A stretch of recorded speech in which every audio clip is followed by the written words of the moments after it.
In 1996, a physicist at NYU named Alan Sokal convinced an academic journal to publish a paper that he had deliberately filled with a bunch of nonsense. He called the paper Transgressing the Boundaries Towards a Transformative Hermeneutics of Quantum Gravity. And if that title makes little or no sense to you, then that's sort of the point. The article mixed real physics with a bunch of false claims, unsupported leaps in logic, and sentences that Sokal later admitted didn't mean anything. You see, he had written the entire thing as kind of an experiment. He wanted to see whether a journal would publish an article filled with a bunch of nonsense if the article sounded impressive, and told the editors basically what they wanted to hear. And sure enough, a cultural studies journal called Social Text included it in a special issue about the conflict between science and cultural studies. But on the same day that the article appeared, Sokal revealed that the entire thing was just a hoax, which sparked a massive public controversy in academia. Now, to be fair, the editors of Social Text disputed what Sokal thought he had proven. They pointed out that their journal wasn't a peer-reviewed science journal, and they just wanted to treat it as an unusual contribution from a physicist trying to engage with their field. So, is this really a story of a bunch of stupid academics getting fooled?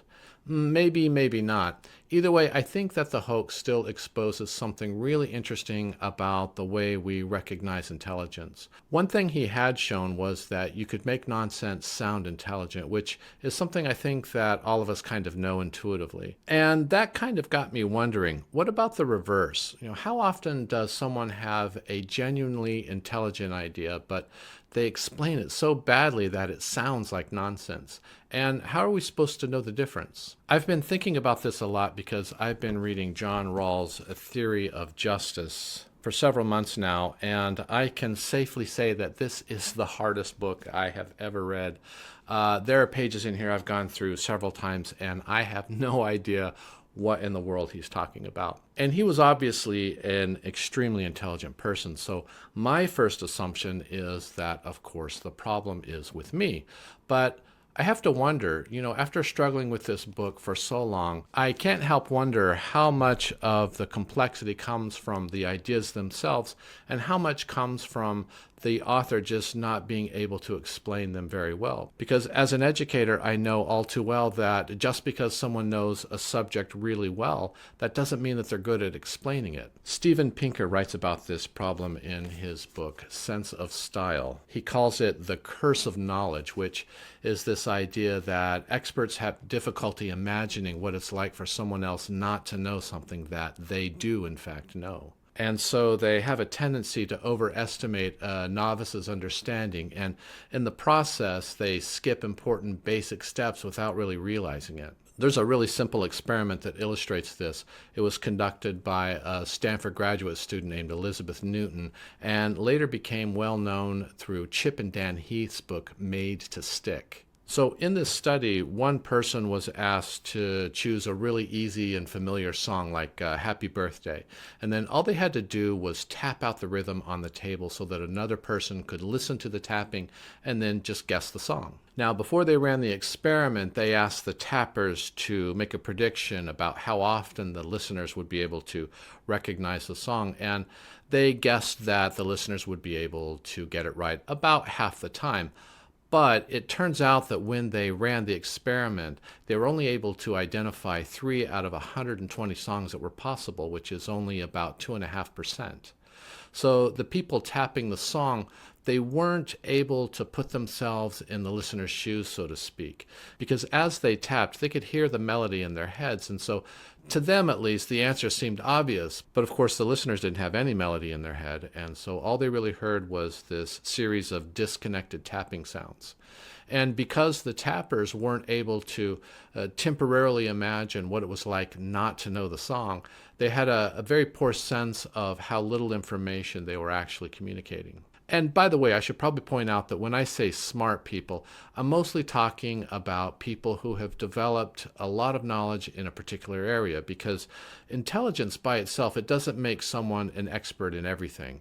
A person could be really good at mathematics but know nothing about for example, fixing their car. So this disconnect, it tends to happen when someone is working inside of a subject that's extremely familiar to them. And so what happens is, as people gain knowledge or just get better at doing something, they begin to process information more as whole patterns rather than as separate individual parts. You can see a really good example of this when you compare beginner and expert chess players.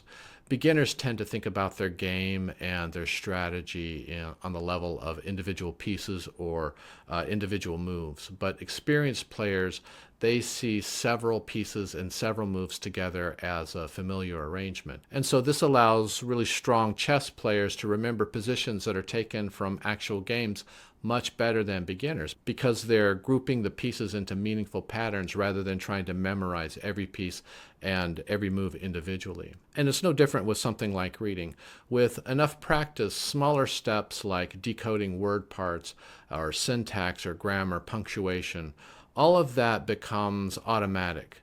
But those automatic steps are also harder to explain precisely because they've become so automatic, because you're no longer thinking about them anymore. And so you sort of take for granted how foundational but also essential they are. Now, so far, I've mostly been talking about experts who skip important steps without realizing it, but there is another way that smart people can end up sounding stupid. And that's when a person has a perfectly good idea, maybe even a brilliant idea, but then makes the language more complicated on purpose because they think, well, that's what they need to do in order to be taken seriously. They need to dress it up in big words or technical jargon. That's the same assumption that Sokal exploited in his experiment.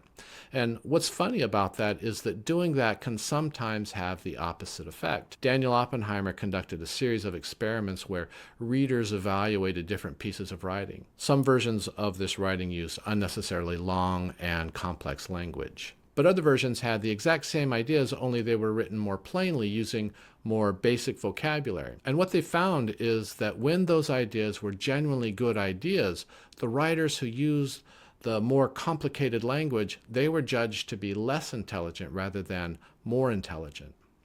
Now, that doesn't mean that every difficult book is written poorly or that every idea can be reduced to a few simple sentences. I mean, some subjects require technical language and there's just no way around it. And some ideas take a really long time to understand because they really are complicated.